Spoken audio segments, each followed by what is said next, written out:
Grüßt euch, der Vater ist da und schön, dass ihr wieder eingeschaltet habt zu Euler Zockt. Bei einem weiteren Teil des Abenteuers A Bavarian Tale. So, bevor wir jetzt irgendwas lernen, euch schauen wir, ob wir Brillenpflege lernen. T lernen.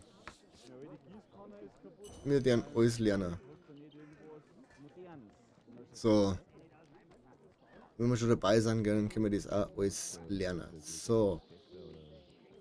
Und wir haben Folgendes zu tun. Herr des Hofes, Alois vom Fürstenhof, war am Tatabend im Wirtshausstreit beteiligt. Ich muss ihn befragen. Und was hat mit dem Bibelvers auf sich? Und der Pfarrer die Haushilfe. So, okay. Wir machen also jetzt den Alois. Und wir versuchen uns nicht wieder ablenken zu lassen und mit irgendwelchen Scheißhäusern zu bringen. Das ist sehr schön. So. Wir haben geschlafen heute. Dann kann man da bestimmt wieder irgendwelches Zeug einstecken. Das war das letzte Mal. War bisher immer so. Na? Tatsächlich nicht. Ich bin Batz erstaunt. Da liegt der Schuhe am Teller. Auch nett. So. Wir wuseln jetzt dahinter. Wir wissen ja inzwischen, wo der Fürstenhof ist.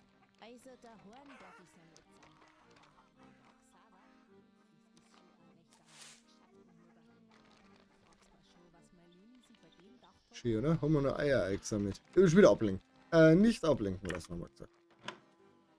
So.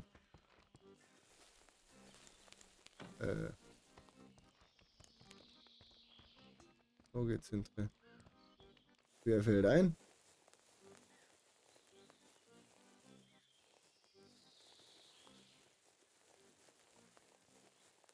So. Ich wollte gerade sagen, das Scheißhaus ist weg, aber das stelle da vorne. Aber wieder was zum Eis sammeln. Ist immer gut. Ah, das Scheißhaus spricht nicht mehr. Wer bist du? Die Urselpfistner. Können wir mal die Ursel ansprechen oder den wir gleich an Alois? Gleich an Alois. Alois! So, Alter. Hammi. Ganz viel Zeit. Numera? Wenn wir schon mal so viel Zeit kriegen. Bist du der Alois? Alois! So schaut's aus. Guten Tag, mein Herr. Mein Name ist Valentin Schmidt. Da steht er also. Was wollen sie denn? Wollen die hohen Herren sich das Land unter den Nagel reißen? Oder bist du auch so ein Brezensalzer, wie der alte Fettsack, der herumgeschlichen ist und dumme Frank gestellt hat? Mein Herr, ich bin Physiokatsberichterstatter im Auftrag. Allerdings sehen die aktuellen Gegebenheiten Ermittlungen vor. Ich bin immer, was ich sein muss. Ich bin wie das Wasser. Wir konzentrieren uns jetzt mal auf das Wesentliche und sparen uns das Gefasel, Herr Pfister. Wir machen das Erste. Ah, ja. Er schaut dich an. Die Jungen verraten. Wissen Sie eigentlich, dass Ihr Bub abends allein im Wald herumschleicht? Vielleicht sagen Sie ihm besser, dass das nicht geht. Na, das werden wir nicht machen. Sie haben am Entschuldigung. Sie haben am Tatabend das Wirtshaus gegen 9 Uhr abends verlassen. Sind Sie direkt danach nach Hause? Ich verstehe nicht, was du willst von mir. Fragst du mich etwa, ob ich den letzten erschlagen hab? Wer schickt die? Der Leubel der Bettbrunzer. Das ist der einzige hier im Ort, der sich für Schlagner hält und gleichzeitig blöd genug ist, mir so einen Schmarrn vorzuwerfen. Der sollte besser seine Bier auf Zeiten legen und aufs Feld kommen. Dann kriegt er seinen Schädel mal frei von seinen intellektuellen Spinnereien oder wie man das heißt. Warum sprechen Sie so vom Lehrer? Intellekt bringt Fortschritt. Ich werde ihm das ausrichten. Vielleicht hat er ja mal Zeit. Es heißt übrigens Intellektuellen. Bleiben Sie bei der Sache. Ich brauche eine Antwort, nicht Ihre Meinung. Weißt du, was mir richtig auf die Nerven geht? Männer mit feiner Kleidung, die sich im Dorf in das Leben der Bürger einmischen wollen. Die kommen so schon ganz gut durch den Tag. Da brauche ich das Gefasel vom Umbruch nicht. Und der Herr sprach, wenn du den Esel nicht fütterst, dann lauft ein paar Schritte. Und dann stirbt er. Das steht zwar nicht im Buch, aber vielleicht sollte man das mal reinschreiben. Dann wird sich der hochtrabende Esel auch mal überlegen, auf wessen Schultern er seinen feinen Tisch deckt. Herr Pistner, ich will Sie nicht länger stören. Bitte beantworten Sie einfach meine Frage, dann bin ich wieder weg. Offenbar komme ich gerade ungelegen und ich habe weder Esel noch Tisch dabei. Das ist natürlich unhöflich. Vielleicht bekomme ich trotzdem eine Antwort. Sie bekommen jetzt besser zum Punkt und beantworten meine Frage. Das finde ich gut. Oh, das ist ein bisschen hart. Aber wir können nur Weißwürst essen. Ich glaube, das ist okay. Aber das finde ich eigentlich gar nicht so gut. Ausstrahlung.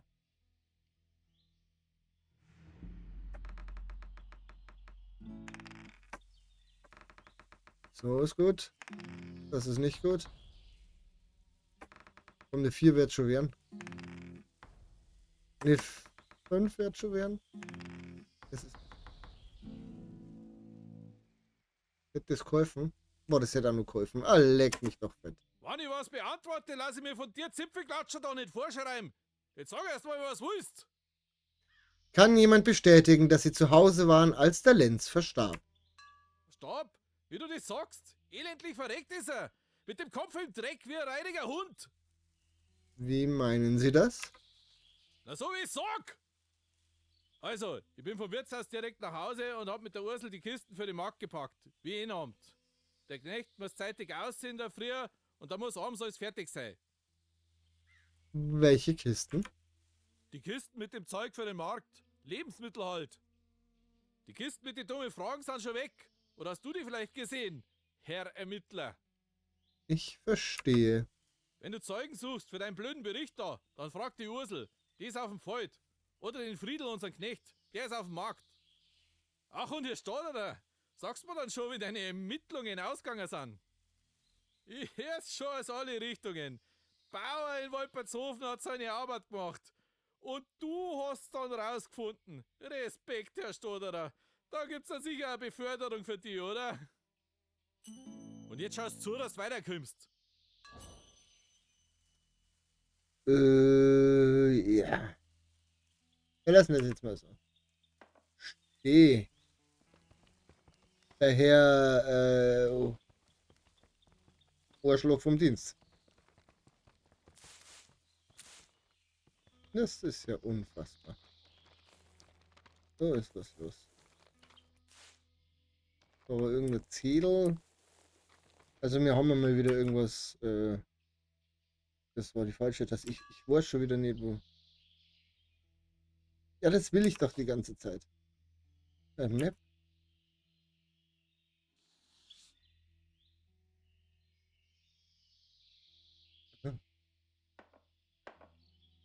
Okay, da. Wir sind bei Wendigkeit angekommen. Da machen wir jetzt eins drauf. Da haben wir ganz viele Informationen gesammelt. So. Da werden noch ein paar Zettel eingesammelt. Wenn es schon umeinander flacken, werden schon irgendeinen Sinn haben. Ich sollte mich hier umsehen. Okay, dann schauen wir uns halt mal um.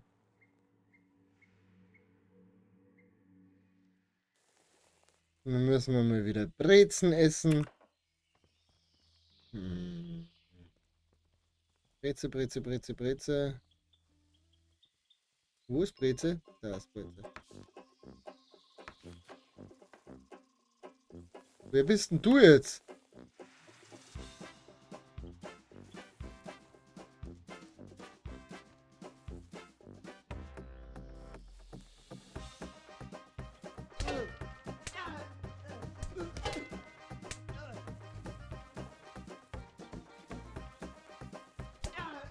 Boah.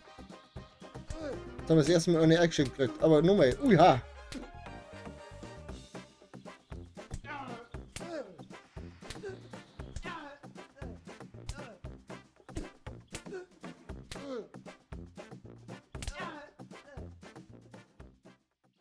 Was war denn jetzt für einer?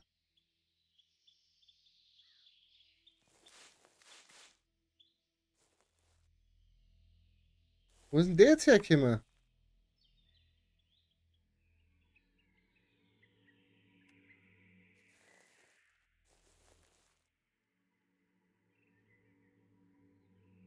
Da ist doch irgendwas. Oder auch nicht. Aber wir wollten uns da hinten umschauen.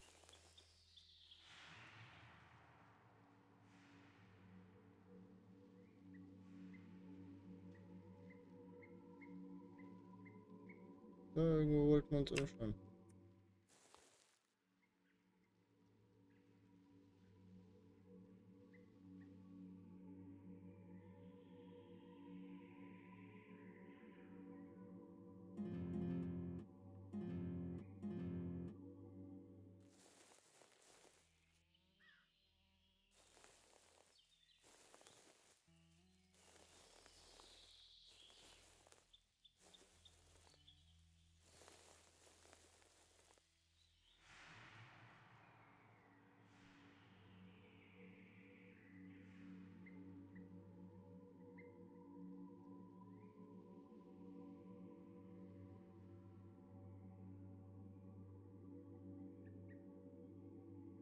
Ich raff's mal wieder nicht.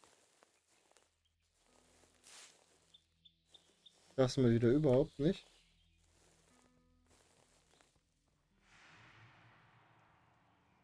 Hoch da. Da irgendwo, sag ich doch.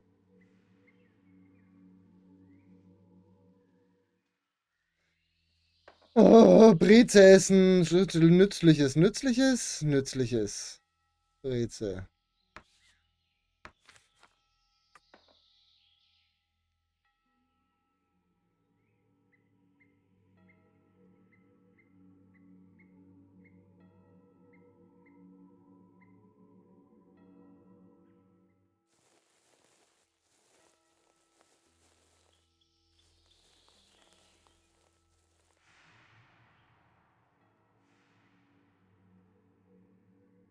Da.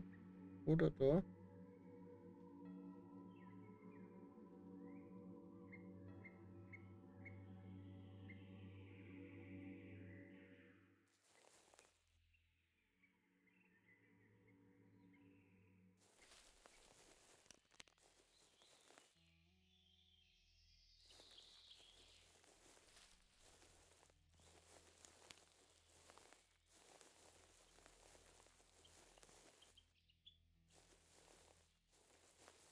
Und mit dem Kreislauf. Ich raff's mal wieder nicht. Hier ist F.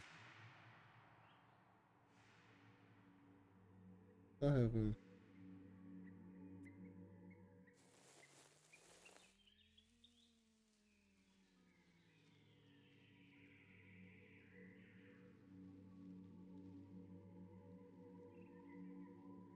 Ich kapier's wirklich nicht mehr. Es ist einfach.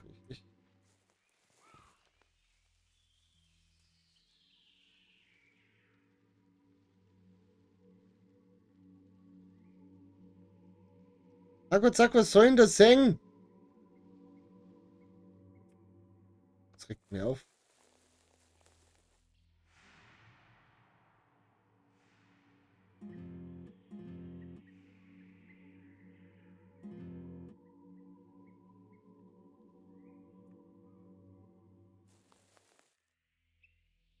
Und gleich wieder Brezen fressen.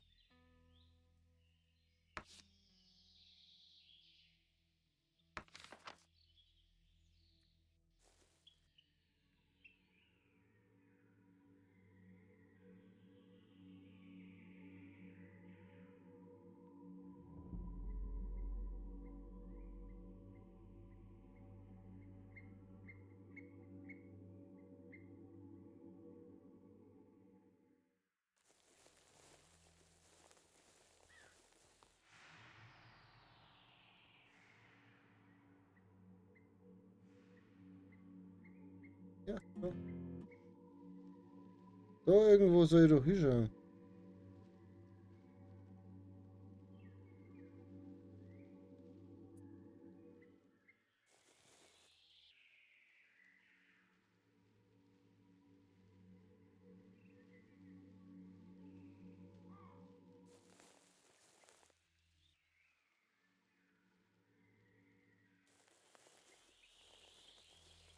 Ich sollte mich hier umschauen.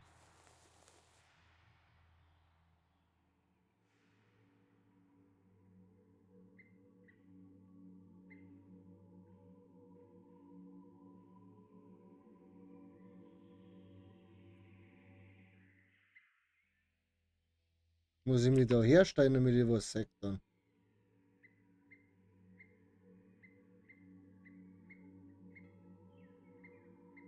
Ich, ich schnall's einfach nicht.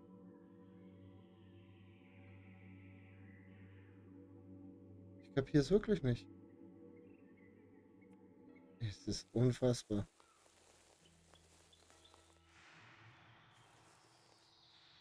Soll ich mich da herstellen und dann darüber gucken?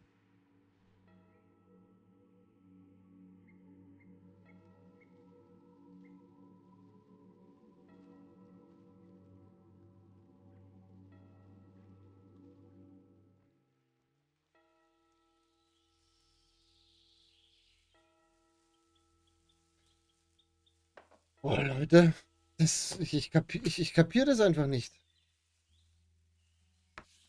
Rätsel essen. So, vielleicht nochmal unter hier, ich weiß nicht, was ist das? Geschichte der Personen. Irgendwas anderes, irgendwas anderes, irgendwas anderes. Nee, Wolpertshofen. Nee, anders. Das ist anders und das ist das Inventar. Ich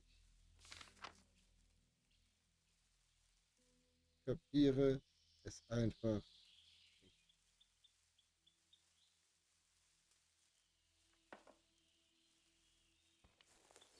Es ist unfassbar. So, daher.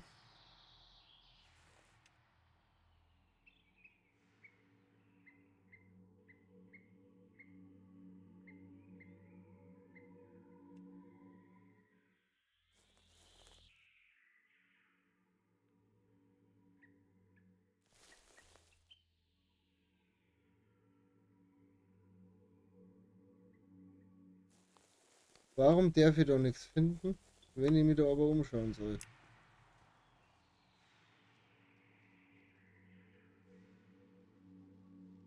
Vor allem da ist ja irgendwas.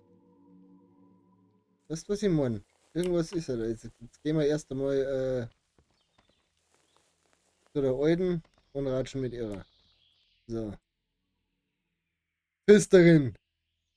Grüß Gott, mein Name ist Valentin Schmidt. Ich komme im Auftrag. Die junge Frau wirkt sehr eher abgeneigt, sich mit dir zu unterhalten. Du sprichst sie dann noch an.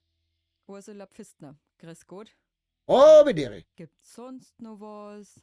Ich hätte ein paar Fragen bezüglich Ihres Mannes. Was wollen Sie vom Alois? Ihr Mann hat gesagt, dass er gestern gemeinsam mit Ihnen Kisten für den Markt gepackt hat. Sie müssen mir das bitte bestätigen. Ja, freilich hat er das. Der Alois hat schließlich seine Aufgaben nachzukommen. Okay, danke für die Information. Herr Schmidt, könnten Sie mir jetzt auch einmal was verzeihen? Na, wenn Sie so freundlich fragen, ja. Was schleichen Sie hier eigentlich auf meinem Hof umeinander? Ich gehe einigen Fragen nach. Suchen's was? Ja. Ja, dann suchen's halt woanders. Gibt's sonst noch was? Nein. Und nein, werde ich nicht.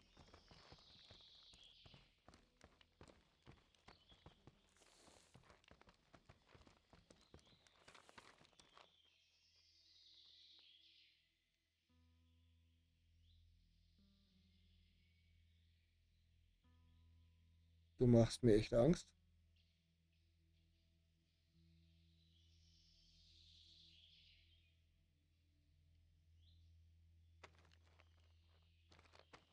Du bist vom Teufel besessen. Mit dir kann ich eh nicht. Wollen mit dir ratschen? Ah, nicht. Da geht überhaupt nichts. Da kann ich mit Go kommen. Jetzt ist er ganz verschwunden. Jetzt ist er da vorne. Ja, jetzt kann ich einfach nicht. Mit dir kann ich nicht anfangen. Super gut.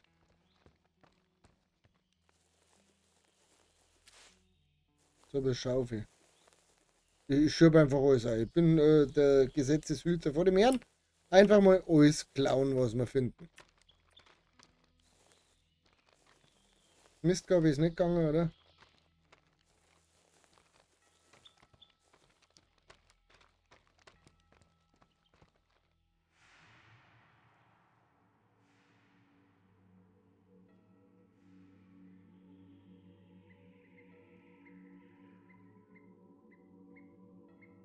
Ich raff's halt wirklich nicht,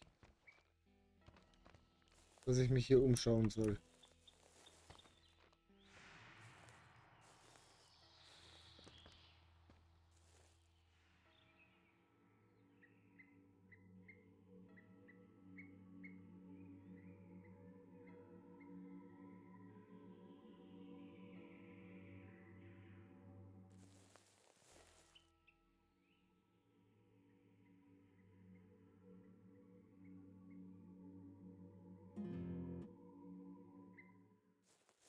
Ich kapiere es einfach nicht.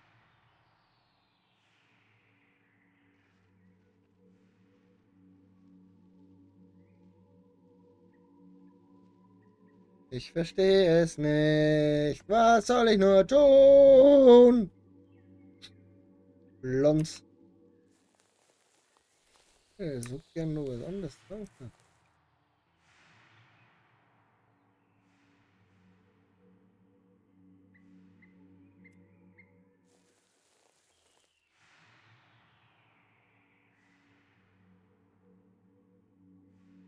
Ich muss doch irgendwas entdecken können.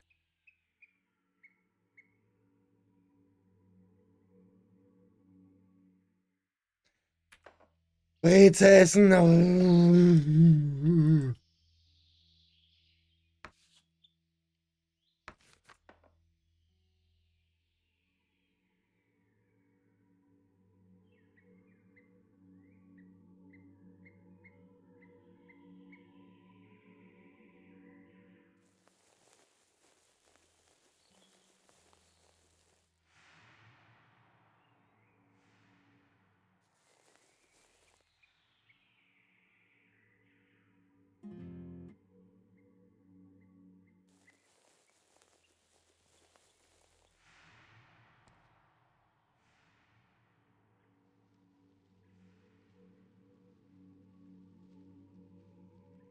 Die machen mich fertig, diese hellen Flecken. Was kann man jetzt noch tun? Was kann man jetzt noch? Was ist denn jetzt unsere Aufgabe? Ursel hat ihrerseits bestätigt, dass alles Pistner in der Tatzeit auf dem Hof war. Ich sollte meine Informationen an alles Pistner übermitteln. Der Knecht Friedel soll die Aussage von alles Pistner ist am Marktplatz und verkauft Waren. Dann gehen wir jetzt erst einmal zum Marktplatz. So schaut's aus. Big Scheiße, echt. Das regt mir auf. Dass ich da einfach nichts finden kann. Und ich darf echt gern wissen, welcher Typ, was das für ein Hans Wurst war, der gemeint hat, er muss jetzt mit uns fotzen.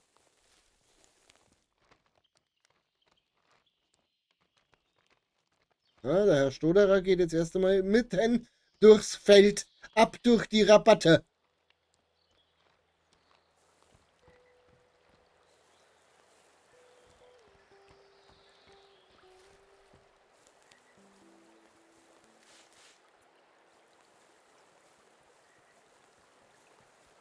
Alles, du Zipfel. Nee, Knecht Friedel, hier ist er.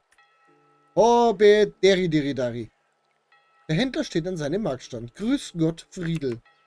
Wie kann ich heute helfen? Ich muss mit Ihnen sprechen. Schau's, das passt jetzt gerade überhaupt nicht.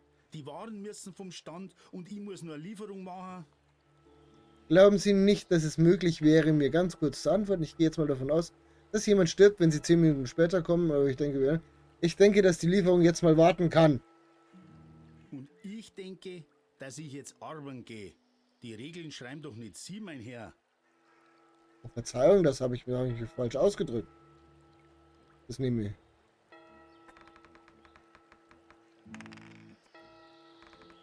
Bauchgefühl ist gut. Bauchgefühl ist richtig gut.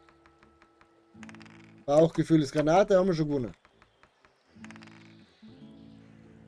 Jetzt hören's. Ich sag Ihnen jetzt einmal, wie wir zwei das machen können, um beide gut aus der Sache rauszukommen. Ah, bin ich aber gespannt. Ich kümmere mich da am Stand um die Waren und Sie bringen geschwind die Lieferung weg. Und danach habe ich dann einen Kopf frei und Zeit für Ihre Fragen. Das mit der Lieferung war jetzt nämlich wirklich wichtig, sehr dringend sozusagen. Ja, bestimmt ist sie das. Die 10 Eier müssen zu einem Holzfäller hinten im Wald beim Pfistnerhof. Da braucht's eine ordentliche Mahlzeit bei der schweren Arbeit. Die sind so voll beladen da vorbeigekommen, die haben gleich gar keine Hand mehr frei gehabt. Augenscheinlich haben sie sogar schon vom Holz was verloren. Am besten gehen es einfach dem Holz nach, das da überall rumliegt.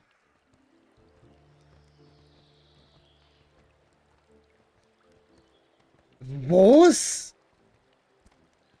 Ah, und da ist nur was für Sie, bevor ich es vergiss. Die Brezen, die gibt ihnen nur mal ordentlich Kraft für den anstrengenden Weg. Essen Sie die einmal, bevor es losginge.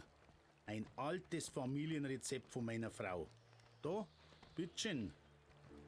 Und passen Sie mir bloß auf, dass unterwegs kein Ohr kaputt geht. Wenn da auch bloß eine Schale einen Sprung hat, da kommt nämlich gleich die Alte mit dem Knüppel. Eine unangenehme Person. Ich verstehe. Ja, wirklich. Da bin ich mir noch nicht ganz sicher. Aber jetzt schicken sie einer besser. Die Lieferung ist eh schon so spät dran. Da sind die Eier. Viel Erfolg. Ich eile. Witzig, oder? So, ich muss die Spur der Holzscheite folgen.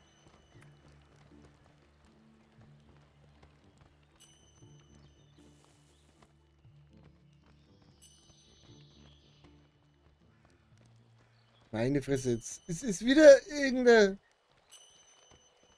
Scheiße ist immer. Really?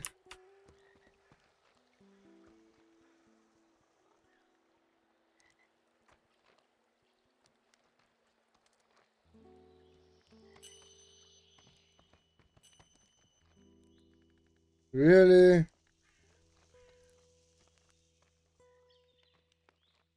Ist das ein Scherz oder so?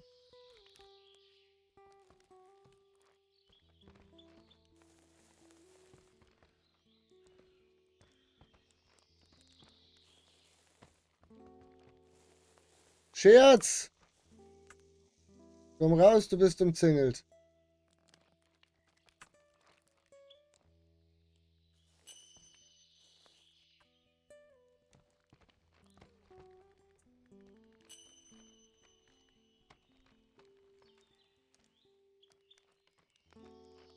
Mich wundert es auch nicht, dass die da alles verlieren. Wer nimmt denn so einen Weg?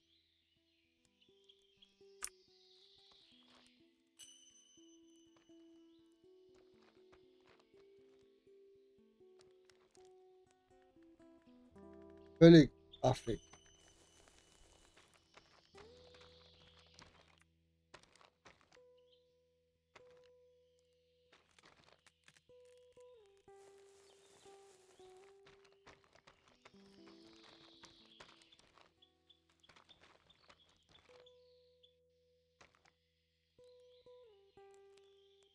Der Holzverleger liegt seine Arbeit nieder und dreht sich zu dir. Mein Herr, ich wurde mir aufgetragen, diese Eier zu liefern.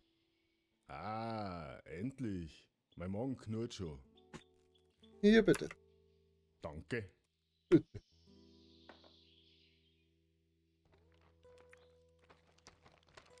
Jawohl. Der allerletzte Weg. Meint sie nicht, dass da einen besseren Weg gäbe? So hier durch. Da durch.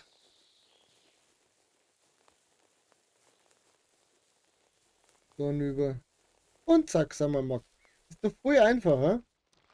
So mal zum Beispiel, selbst wenn wir da den Weg nehmen.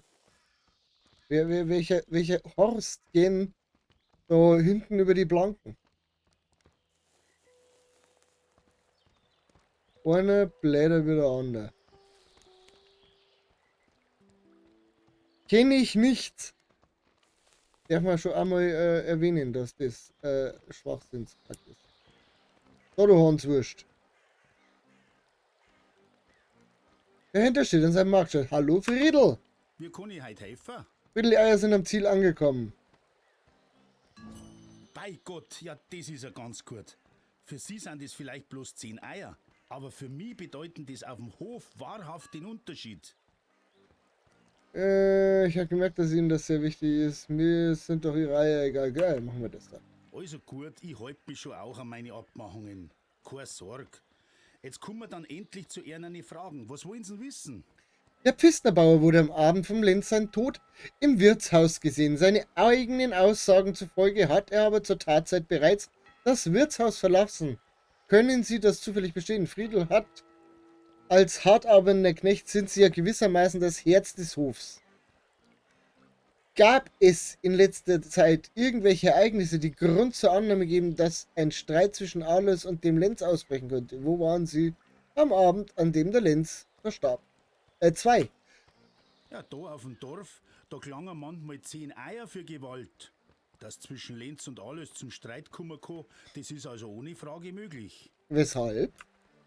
Die Höfe, die Frauen, die Politik, die Viecher, der Handel, ja was sie wollen. Okay. So wie die Laune vom Alois seit ein paar Jahren ist, darf's mich nicht verwundern, wenn er einfach so jemanden totschlagt. Aber am Ende gibt's ja alle nur die Frau Ursula. Die hat die Geschicke am Hof schon fest im Griff. Und damit eben auch den Alois. Jetzt bestätigen Sie die Aussagen von Alois Pfistner. Ja, das kann ich guten Gewissens sagen, dass der Alois daheim war. Gut. War's das jetzt? Ja, aber warum die Andeutungen? Ist noch was offen? Ja, vielen Dank, Friedelin. Es sei denn, Sie möchten mir noch etwas sagen. Ja, allerdings bin ich mir nicht ganz sicher, ob Sie nicht noch mehr zu sagen haben. Die 4 finde ich gut.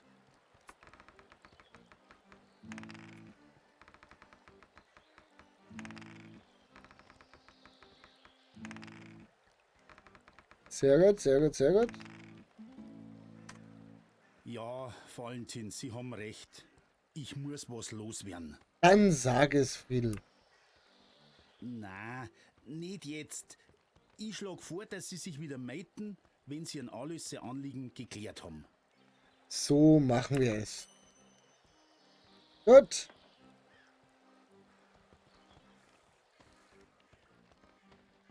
Dann den Scharfsinn nach oben schreiben. So.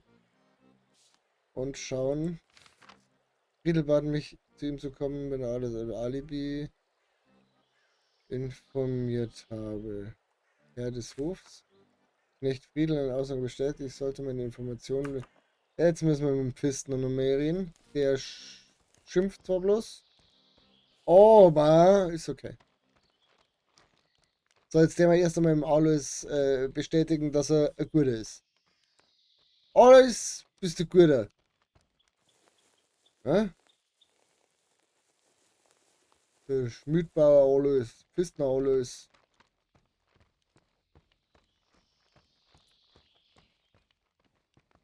Da ist er ja, der Alois. Grüß Gott, Herr Pfistner. Er schaut dich an. Ich habe Ihre Aussagen prüfen können. Sie wurden bestätigt. Natürlich wurden's das! So ein Schmarrn das alles hier! Und jetzt gehst mal brav zurück dahin, wo du hergekommen bist. Und dann bestellst du einen schönen Gruß vom arbeitenden Volk. Eine Frage habe ich noch. Hörst du gar nicht mehr auf zum Nerven? Nein. Der Tote hatte einen Knopf in der Hand. Kommt der Ihnen bekannt vor? Oh, ja, den kenn ich. Das ist der Knopf von... Ja, geht's mir nicht länger auf den Sack! Sie wissen jetzt alles, was Sie wissen wollen. Also lassen Sie mir jetzt mal in Ruhe. Ich hab keine Ahnung, wo der verdammte Knopf herkommt. Schöner Tag noch. Okay.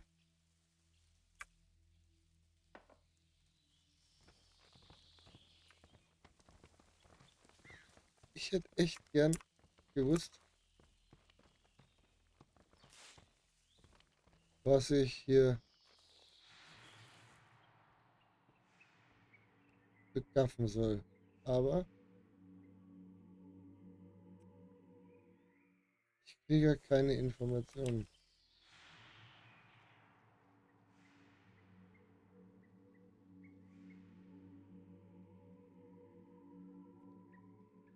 Nee, nee, nee.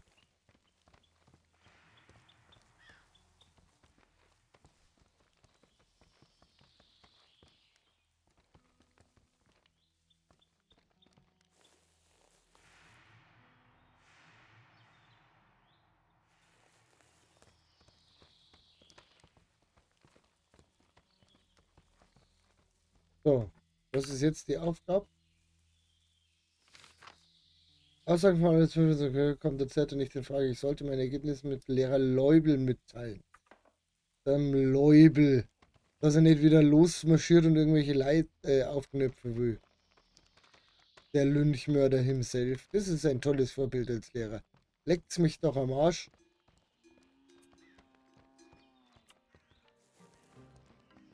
Wenn alle Lehrer so waren wie er, dann aber sowas von. So Kisten. Schloss knacken, natürlich. Weil wir den Knacker. Der Kistenknacker, nicht der Panzerknacker, der Kistenknacker. So, haben wir schon gewonnen. Haben wir schon gewonnen.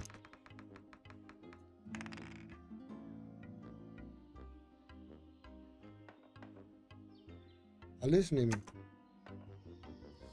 So. Zack, jetzt hier fix. Wieso kommen da jetzt nicht durch?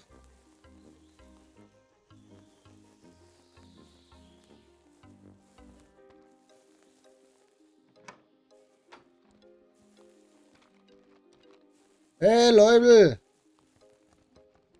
Alles auch nix. Hallo Herr Leubel. Der Lehrer wird angespannt. Ich kann Ihnen mitteilen, dass alles Wissen ein wasserdichtes Alibi hat. Was? Ich war mir so sicher. Dann bleibt ja eigentlich bloß mehr einer übrig. Der Pfarrer selber. Ich fass es nicht. Aber der hat in letzter Zeit immer so komisch umeinander da. Wer weiß, mit welchen erzkonservativen Elementen der sich eingelassen hat. Die Zeiten haben sich geändert. Es gibt Kräfte, die die absolute Monarchie gern wieder zurück hatten. Denen ist jedes Mittel recht. Wer weiß, wem da unser Pfaff ins Netz gegangen ist. Ich kann mir das ja auch nicht vorstellen, aber man darf ja nichts ausschließen. Also schauen kann das ja nicht, wenn sie einfach mal nachfragen, was er denn an dem Abend noch so gemacht hat. Gespräch verlassen. Um den Pfarrer werden wir uns das nächste Mal kümmern. Wenn wir vielleicht auch das nächste Mal, oder wir gehen das nächste Mal nochmal zum Markt vor. Oder beides. Schauen wir mal, dann sehen wir es schon. So, wir werden jetzt noch den Punkt verteilen, und zwar hier irgendwo. So, genau, weil wir dürfen das Bauchgefühl noch hochtreiben. Das machen wir noch schnell. So. Und dann, sollte euch diese Folge gefallen haben, dann lasst mir doch einen Daumen da, ein kostenloses Abo und aktiviert die Glocke, um kein weiteres Video mehr zu verpassen mit Arztagfreien, wenn's was in die Kommentare schreibt. Und wir sagen uns dann das nächste Mal wieder. Und bis dahin, bleibt's gesund, werd's gesund und genießt euer Leben, weil es ist Hauptsache, 40 und Baba. Ah ja, der Feider.